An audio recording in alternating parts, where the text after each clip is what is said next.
Kahit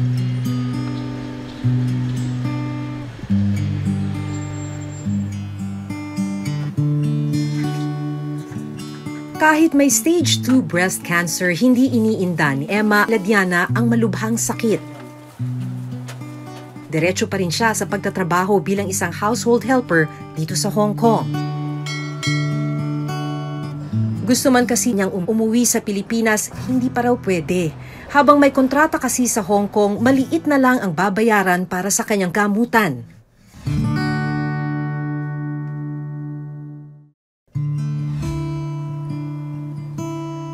Pitong taon ng OFW dito sa Hong Kong si Emma, 2018, nang matuklasan ang kanyang sakit. Paano mo nalaman, ma'am, may cancer? Sa mammogram, may nakita talaga na left and right meron. Sabi ng doktor, bad news, cancer. Hindi ako nakaiyak. Kita ko, napatingin ako sa amo ko agad kasi ang inala ko noon, ang trabaho ko. Kita ko si amo, namutla. Tapos, umiyak na ako. Pero kahit may breast cancer, hindi kinansela o tinerminate ng mga amo ang kontrata ni Emma. At dahil may kontrata, hawak pa rin ni Emma ang kanyang Hong Kong ID. Ito ang magbibigay sa kanya ng benepisyo, gaya ng murang pagpapagamot. Kasama kasi sa binabayaran ng kanilang amo ang medical insurance nila. Hindi lang niya kinancel yung kontrata. Oo, basta yun ang hinabol ko lang kay ma'am. Sabi ko, ma'am, kung tingin mo pabigat ako sa bahay na to, bababa ako. Sabi niya, alam mo bang mahirap ang ganitong sitwasyon kasi magiging mahina ka lalo sa chemo. 120 Hong Kong dollars o halos katumbas lang ng 800 pesos ang binabayad ni Emma para sa kanyang chemotherapy session. Maging operasyon ni Emma, sinagot din ng kanilang medical insurance. Alam niya na kapag umuwi siya sa Pilipinas, hindi niya kakayanin ang gastos. Magkano ang chemo sa atin? Sa narinig ko nung time na yun is 30,000 per session. Kailangan pa akong lumabas siguro ng Manila. Sa mga panahong nanghihina siya dahil sa chemotherapy, sa Bethune House siya pansamantalang tumitira.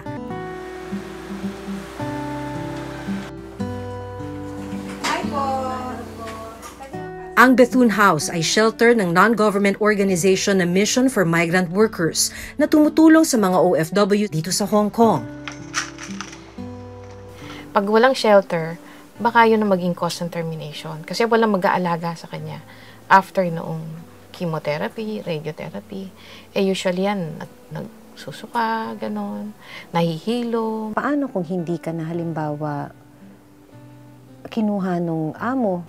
Ang tendency mo umuwi. So, ibig sabihin nun, pag umuwi ka, yung oportunidad mo para magpagamot nawawala. Kasi unless merong kamag-anak na pwedeng mag-support sa'yo, di ba? Pero the fact na nandito ka, kailangan mo ng pera para i-support yung family mo, di ba?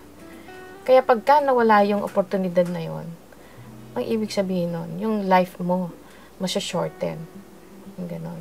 Pagka yung employer pumayag, prolongation ng life niya yun eh. Diba? Parang second life niya. It must be frustrating din kung nakikita nyo na kailangang umuwi nung kababayan and then you know it's going to shorten her life, no? Parang yun nga, yun nangyari doon kay Tess. 2015 ang una naming makilala si Tessie Esteban na namimilipit noon sa sakit habang sakay ng tram dito sa Hong Kong. Natuklasang may stage 3 colon cancer siya.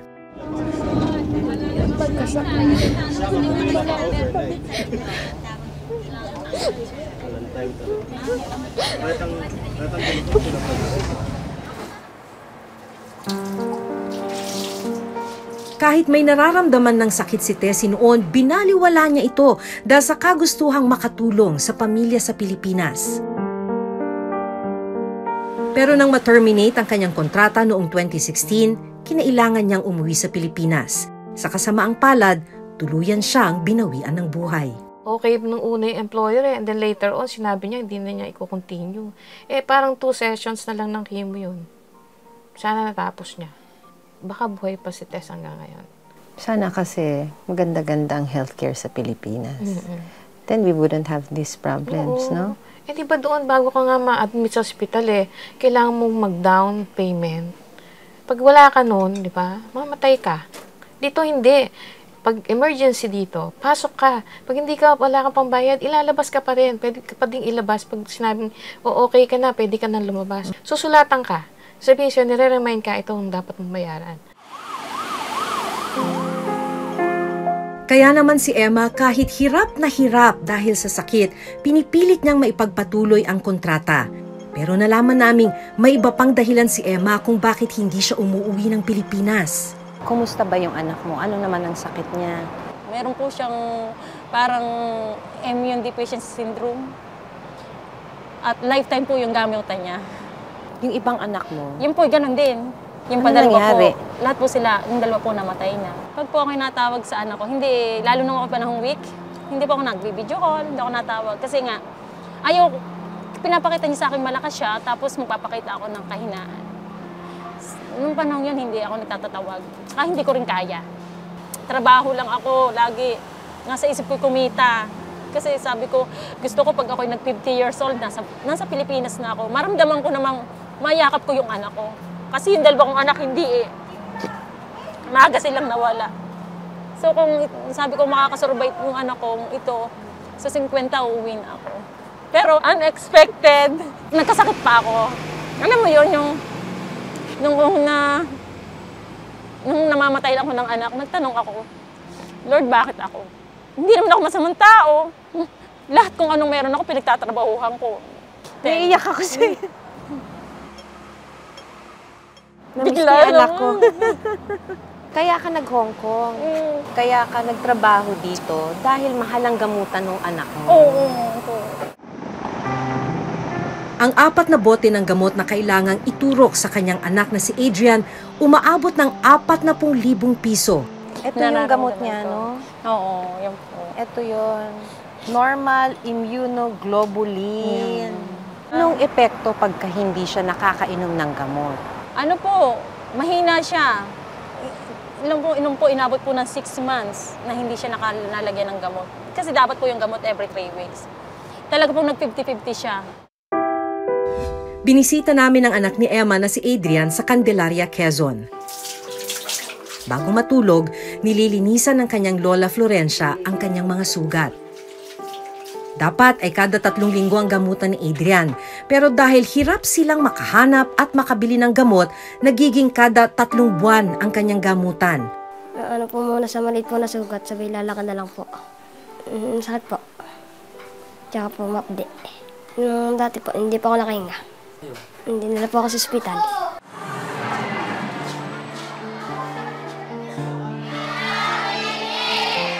Kahit may sakit, pumapasok pa rin si Adrian sa eskwela.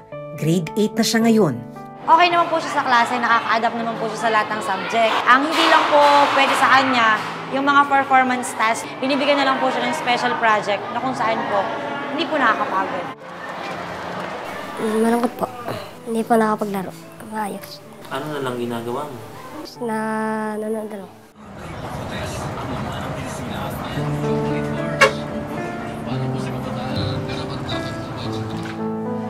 Nitong Miyerkules, sinamahan namin sina Adrian papuntang Philippine General Hospital para magpaturok ng naipon nilang gamot. Ang sakit ni Adrian ay tinatawag nating X-linked agammaglobulinemia or XLA. Ang XLA ay isang sakit sa immune system kung saan yung hindi nakakagawa ng antibodies yung pasyente. Ang binibigay natin sa pasyente ay tinatawag nating IVIG or intravenous immunoglobulin. So itong IVIG, ito ay may antibodies galing sa mga healthy na mga tao, tapos binibigay natin sa pasyente yung antibodies para makalaban siya sa infection. Habang buhay na gamutan na ang sakit ni Adrian. Ang hinihiling ko lang sa mag-iyan unay Diyos, bigyan ng kalakasan at humihingi ako ng tulong na itong aking apoy lifetime ang gamutan. Sana naman ay tulungan po ninyo kami. Habang nasa loob kami ng ospital, tumawag si Emma mula Hong Kong. Ay, Pa. huwag magpapagaling. Opo.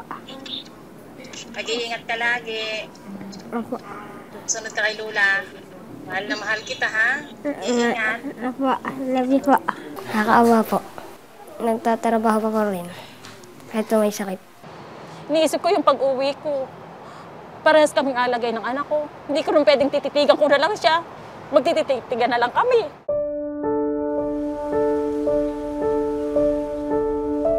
Kagagaling lang sa ospital ni Virgie Iniego nang maabutan namin siya dito sa Hong Kong.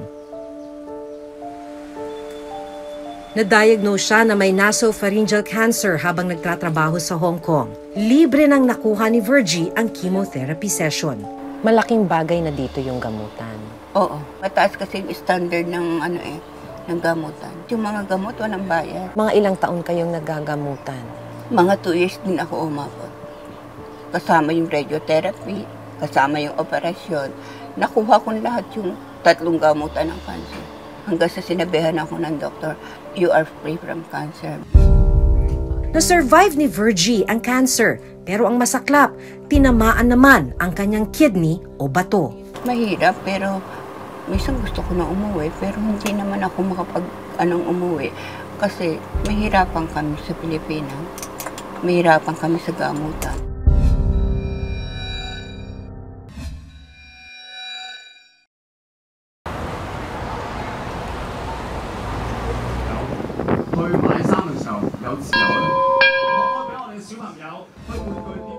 Dahil mura ang gamutan ng cancer sa Hong Kong habang hawak ng mga OFW ang kanilang ID, naging survivor si Virgie Iniego. Para sa inyo, gaano ka-importante itong Hong Kong ID ninyo? Importante talaga. Importante. Hindi ka nila i-entertainin sa ospital kung wala kang ID. Alam nila na kung may visa ka, wala. Hanggat may isinusyo kang ID, ibig sabihin, okay ang sitwasyon mo dito. Pag wala na po kayong kontrata, anong mangyayari? Cancelled na to? Parang wala na to. Siyempre wala ka ng, kahit i-show mo yan, wala na. Kasi wala ka ng visa. Maswerte si Virgie sa kanyang amo dahil hindi rin ito kinansila ang kanyang kontrata. Binigyan niya rin si Virgie ng apartment na matitirhan. Tuloy rin ang sahod niya. So kailangan ikumpleto nila yung iinumin kong gamot within that month. Umaabot din ako ng mga 400, ganoon. For that, month. Pero ang malungkot, natapos man ang cancer, tinamaan naman ang kanyang kidney. Actually, hindi naman kaagad ako sumailalim sa dialysis Kinuha muna nila sa mga gamot-gamot. Hanggang sa umabot na ako ng 1,000 yung yung creatinine ko. Kaya nagdesisyon sila na kailangan ko na sumailalim sa dialysis. Ka nagalit noon na na-survive ko nga cancer, ngayon naman, kidney naman. Hindi naman ako nagalit. Parang tinanggap ko lang. Parang ayaw na kasi yung buhay ko. Pero sumusuko na yung katawan ko. Really, yung katawan ko na ang nagbumibigay. Gaya ng gamutan sa cancer, maliit na rin ang babayaran para sa dialysis at mga gamot ni Virgie. A-attend ako sa ENT ko, $80 together with the medicine na yun. Tapos kung sa renal doctor ko, may blood taking ako. Blood taking is free. Kaya kahit hirap, pinipili pa rin ni Virgie na manatili rito sa Hong Kong. Mahirap, pero minsan gusto ko na umuwi, pero hindi naman ako umuwi. Kasi mahirapan kami sa Pilipinas. Mahirapan kami sa gamutan. Kasi sa ngayon, 18 tablets ako a day. Saan ko kukunin yun? May injection pa ako. Every 2 weeks para sa kidney ko. Nakukuha ko siya ng pari dito. Kung kasi nanghihina kayo, masakit. Sa totoo lang, kung pwede lang, umuwi na ako. kayo. Kasi I have my family. Dito, nasusurvive ako. Kasi nga, andyan naman yung amo ko na nagsusuporta ng financial. Sa Pilipinas naman, I have my family. Wala naman pera. Nag-check na yung anak ko doon sa Pilipinas, magkano expenses doon. Dialysis lang kasi sa atin, every session nagbabayad ng 3,000 something. So, aabot ako ng 48,000 a month. Dialysis pa na? Dialysis lang yun. Yung without gamot, all the medicine. Yung iniisip ninyo pagkagabi, tapos may nakakaramdam na kayo ng sakit, ganyan. Oo. Tapos noon, mag-isa lang ako sa bahay na to. Parang mapapaliw ako. Gusto ko na, pagod na ako, hirap na hirap ako. Lalo na kung operahan ako. Ngayong June, 3 operasyon ako. Kasi nagkabit sila ng catheter dito, tapos naglagay sila ng hole sa tiyang ko. Mag-isa ka lang sisigaw, matatawag mo lahat ng santo. Kasi hindi kami binibigyan ng general anesthesia. Bawal sa amin yun eh. Local anesthesia lang, kaya bawat tusok mararamdaman mo. Sisigaw ka na lang. Sa susunod na buwan, muling sasailalim sa isa pang operasyon si Virgie. I'm not asking for a long life. Gusto kong kunin na ako ng Diyos. Sa hirap. Kahit bukas lang, kunin na ako ng Diyos. Kasi alam ko naman na right now, okay naman yung mga anak ko. Okay na sila. Kaya ready na ako. Kahit pa paano, mas okay naman yung buhay nila. Dati nung may cancer kayo, nilalapanan nyo kasi gusto nyo makapagtapos yung mga bata. Yun yung goal ko. Yun yung goal. Kaya nilapanan nyo talaga yung cancer. Talagang mahingi pa ako sa Diyos ng mahabang buhay noon. Pero ngayon kahit pa paano, settle na sila.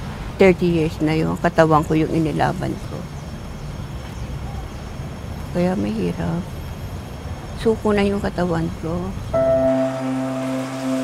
Kapag umalis ng bansa ang isang OFW, kailangan siya magbayad ng mahigit 1,000 piso bilang membership fee sa Overseas Workers Welfare Administration o OWA. Kapag naging miyembro na, kabilang sa mga benepisyong maaring makuha ang medical, disability at death benefit.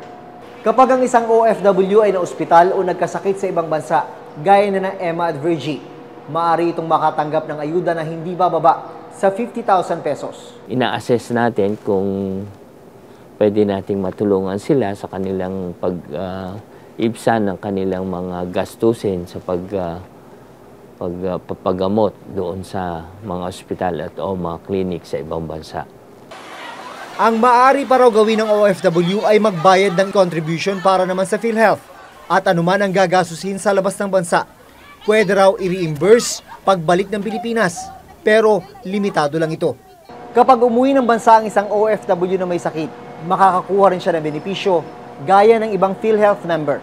Dito sa Philippines, meron tayong tinatawag na Z-benefits, na yung Z-benefits, mas mataas ang binabayaran ng PhilHealth. Pero hindi lahat may mga specific diseases covered by Z-benefits. Katulad ng acute lymphocytic leukemia for children, no? Breast cancer, prostate cancer. So, lahat yan pwedeng ma-avail dito at a higher reimbursement rate through the Z-benefits, pero in selected hospitals. Hemodialysis, hindi na Z-benefit, nasa regular benefit natin yon. So, nagbibigay tayo dyan ng 2,600 per session. And one session is equivalent to 1 day. Isa lang ang hiling ngayon ni Virgie. Sana yung sabi nila, magkakaroon na daw ng libreng dialysis to. Naririnig ko lang. Pero sa atin naman kasi puro pangako lang. Kasi ganoon kamahalang gamutan. Kasi sa atin, kailangan may pera ka bago ka pumasok ng ospital. Pag wala kang pera, hindi ka nila gagamutin. Pero dito, kahit ano pa ang kailangan mo, kahit wala ka pang bayad at lumabas ka na ng ospital, they allowed you to go.